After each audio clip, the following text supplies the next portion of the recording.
5 अलग अलग तस्वीरें इस वक्त आपके टेलीविजन स्क्रीन पर है, जिसमें साफ तौर पर समझा जा सकता है कि कोलकाता रेप कांड को लेकर देश भर में गुस्सा है। कोलकाता में हुए बवाल के बाद देश भर में उबाल नजर आ रहा है। यही कारण है कि आज 24 घंटे ओपीडी बंद रहने वाली है, तो डॉक्टर जो है वो हड़ताल पर हैं। संदीप घोष से भी अब पूछताछ तेज होती हुई दिखाई दे रही है, उन पर भी शिकंजा कसता नजर आ रहा है। तो वहीं दरिंदों पर सियासत भी अपार होती हुई दिखाई दे रही है। पश्चिम बंगाल में लगातार हो रही इस घटना को लेकर अलग अलग तस्वीरें जो इस वक्त आपके टेलीविजन स्क्रीन पर है, उसे देखकर समझा जा सकता है कि कैसे बंगाल में हुए, कोलकाता में हुए इस रेप कांड के बाद देश भर में गुस्सा है। ओपीडी आज बंद रहने वाली है, तो डॉक्टर्स की हड़ताल भी आज देखने को मिलने वाली है। तो आपको बता दें कि बिटिया से हुई बर्बरता के विरोध में देश भर में उबाल है और इसी कड़ी में डॉक्टर्स की तरफ से हड़ताल का ऐलान किया गया है। तो वहीं ओपीडी सेवाएं भी 24 घंटे के लिए बंद रहेंगी। लेकिन उधर सीबीआई लगातार इस पूरे मामले की छानबीन कर रही है और ऐसा माना जा रहा है कि अब सीबीआई इस पूरे केस की तह तक जाने के बेहद करीब है। और इसी कड़ी में पूर्व प्रिंसिपल के भी बयान दर्ज किए गए। लेकिन क्या कुछ पूर्व प्रिंसिपल ने कहा, इस रिपोर्ट में आपको दिखाते हैं। We want justice. We want justice. No safety, no duty. Bengal की बेटिया के साथ हुई बर्बरता के बाद उपजा आक्रोश थमने का नाम नहीं ले रहा। जहां देश भर में नाराज लोग विरोध दर्ज करा रहे हैं, तो वहीं स्वास्थ्यकर्मी भी अब सड़कों पर नजर आ रहे हैं, जो कोलकाता में हुई दरिंदगी के असली गुनहगारों को पकड़ने के साथ साथ अपनी सुरक्षा की मांग को लेकर हड़ताल पर जा रहे हैं।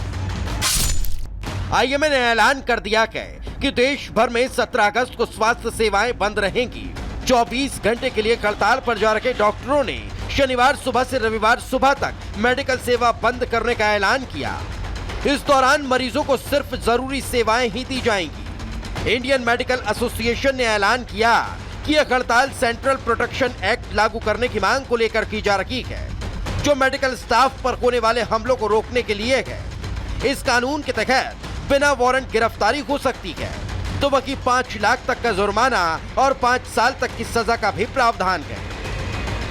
जिसे हम अपना घर समझते थे, हॉस्पिटल में जहाँ पे हम पूरे दिन काम करते हैं, हम अपने घर में सुरक्षित नहीं है, तो हम कहाँ सुरक्षित है? हमारा घर हमारे लिए सुरक्षित नहीं है। सरकार को शर्म आनी चाहिए। हमें इंसाफ चाहिए, जांच केवल काफी नहीं है। अभी भी सीरियस स्टेप्स नहीं लिया जाता है। ऐसा पहली बार नहीं हुआ है और ना ही ये आखिरी बार हो। तो हमारी यही मांग है कि ये ऐसा आगे किसी के साथ कभी ना हो और हमें डर के काम ना करना पड़े। वह हमारी यही डिमांड है कि एक तो सबसे पहले सेंट्रल प्रोटेक्शन एक्ट लागू होना चाहिए डॉक्टर्स के लिए। स्टेट वाइज प्रावधान है सब जगह कि डॉक्टर्स के प्रोटेक्शन के प्रावधान है, लेकिन कोई भी सेंट्रलाइज प्रावधान नहीं है। तो वो एक हमारी डिमांड है, वो होना चाहिए। और दूसरा, फीमेल डॉक्टर्स के लिए एक्स्ट्रा सिक्योरिटी होनी चाहिए। सेंट्रल प्रोटेक्शन एक्ट लेके आना चाहिए एटलीस्ट, जिसमें कोई डॉक्टरों को एक प्रोटेक्शन इंश्योर की जा रही है और साथ में साथ एप्ट अमाउंट में सिक्योरिटी मिलनी चाहिए, सिक्योरिटी कैमरास होने चाहिए। तो एज डॉक्टर्स हमारी सिर्फ एक ही गुहार है कि प्लीज जस्टिस प्रोवाइड की जाइए। हमारी डिमांड है सबसे बड़ी, सबसे मेजर डिमांड हमारी है। और दूसरा कि वर्क प्लेस सेफ्टी को बहुत सीरियसली लिया जाए। उसकी ये गलती थी कि उसने 10 साल अपनी जिंदगी मेडिकल फील्ड को देके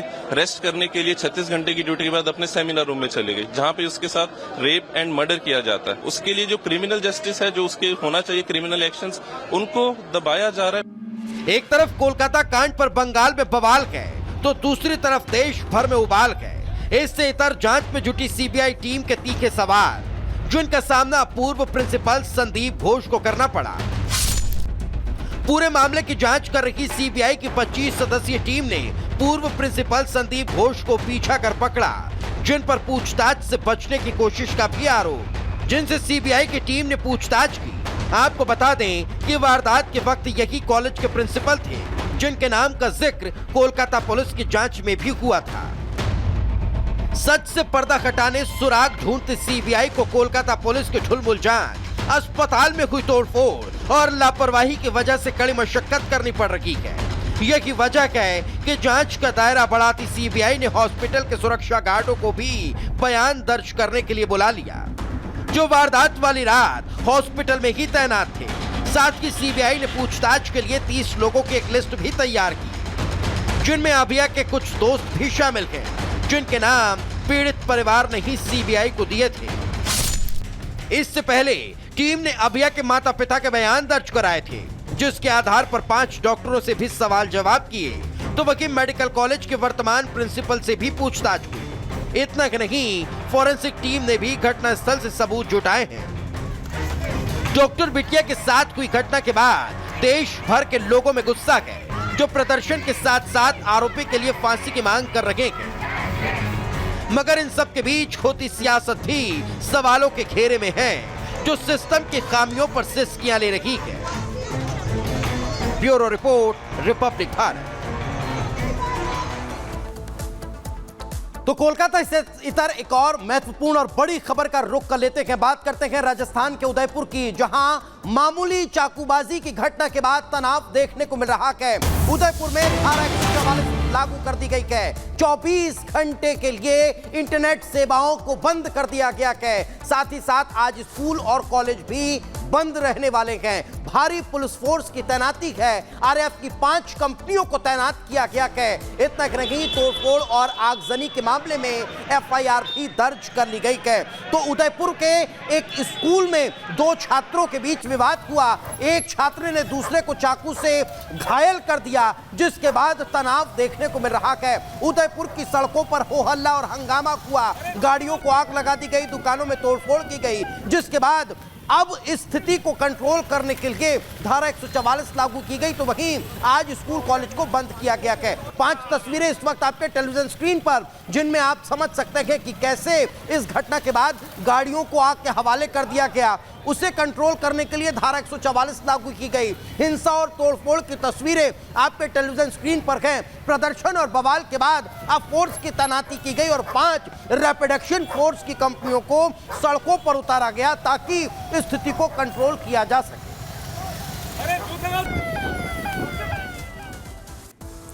उधर महाराष्ट्र के नासिक में जबरदस्त बवाल की खबर आ रही है। 2 समुदायों के बीच जबरदस्त तरीके से पथराव हुआ है। कई लोग जख्मी हो गए। धारा 144 पूरे शहर में लागू कर दी गई है। आपको बता दें, इस पूरे मामले में जो जानकारी मिल रही है, 2 समुदायों के बीच हुआ है पथराव।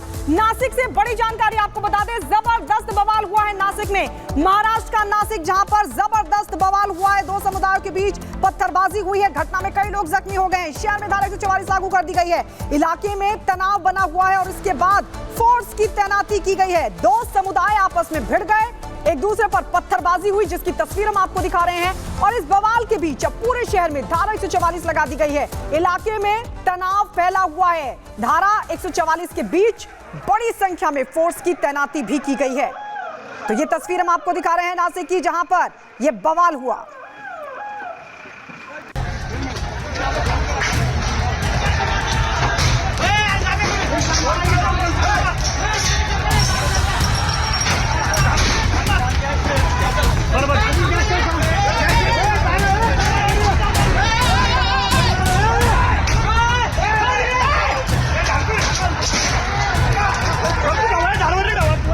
ये तस्वीरें हैं महाराष्ट्र के नासिक की। ध्यान से देखिए कैसे शांतिपूर्ण चल रहे प्रदर्शन पर पत्थर बरसाए जा रहे हैं। नासिक में बांग्लादेशी हिंदुओं पर हो रहे हिंसा के विरोध में शांतिपूर्ण प्रदर्शन में अचानक पत्थरबाजी शुरू हो जाती है, जिसके बाद देखते ही देखते माहौल इतना तनावपूर्ण हो जाता है कि पुलिस को लाठीचार्ज करना पड़ता है। बांग्लादेश में हिंदुओं के खिलाफ हो रहे अत्याचार के खिलाफ सकल हिंदू समाज ने शुक्रवार को महाराष्ट्र बंद का आह्वान किया था। बंद के दौरान नासिक में पथराव से तनाव फैल गया। पथराव और हंगामे की कई तस्वीरें और वीडियो सामने आए हैं। हालात को संभालने के लिए पुलिस को लाठीचार्ज करना पड़ा। दरअसल आरोप है कि नासिक में बंद के दौरान दूसरे समुदाय के कुछ लोगों से दुकानें बंद करने को लेकर झड़प हो गई। इसके बाद हिंदू सकल समाज के लोग जब दुकानें बंद कराने के लिए पहुंचे तो उन पर पथराव किया गया। आरोप है कि रैली पर कुछ अराजक तत्वों ने पथराव कर दिया। इससे हालात तनावपूर्ण हो गए। दोनों गुटों में जमकर पत्थरबाजी हुई। बड़े बड़े पत्थर उछाल कर फेंके गए। गाड़ियों में तोड़फोड़ भी की गई। पत्थरबाजी की घटना में कई लोगों के घायल होने की भी खबर है। जानकारी मिलते ही पुलिस मौके पर पहुंची। इस दौरान हालात को नियंत्रित करने के लिए पुलिस को लाठीचार्ज करना पड़ा। भीड़ को तितर बितर करने के लिए पुलिस को आंसू गैस के गोले भी छोड़ने पड़े। कड़ी मशक्कत के बाद हालात पर काबू पाया गया। नासिक बंद का आह्वान था। थोड़ा सा 2 समाज एक सामने आने से तनाव निर्माण हो गया था, पर शांतता है। पुलिस जगह जगह पे तैनात है, बंदोबस्त बराबर लगा हुआ है। हालांकि अब इलाके में शांति है और एहतियातन इलाके में भारी पुलिस फोर्स की तैनाती की गई है।